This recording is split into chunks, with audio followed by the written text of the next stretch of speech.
വീണ ജോർജിന്റെ പരിക്ക് ഗുരുതരമെന്ന medical board. കഴുത്തിന് ക്ഷതമുണ്ട്. ഏറ്റവും നല്ല നടിക്കുള്ള അവാർഡ് ആരോഗ്യമന്ത്രി വീണ ജോർജിന് നൽകണം.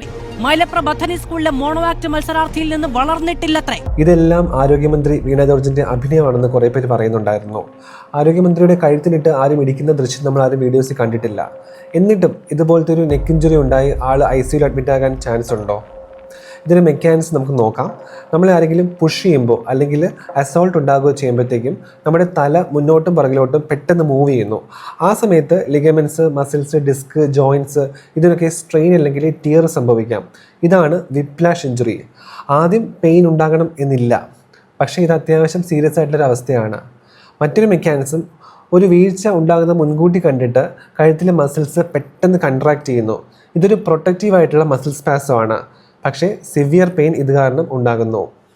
അതുപോലെ ഒരാൾക്ക് ഓൾറെഡി സർവൈക്കൽ ഡിസ്കിന് പ്രശ്നം ഉണ്ടായിരുന്നെങ്കിൽ ചെറിയൊരു ഫോഴ്സ് കൊണ്ട് പോലും സ്പൈനൽ കോഡ് ഇഞ്ചുറി ഉണ്ടാകാം. സോ ഒരാളുടെ ശരിക്കുള്ള അവസ്ഥ മനസ്സിലാക്കാതെ ജഡ്ജ് ചെയ്യുന്നത് ശരിയല്ല.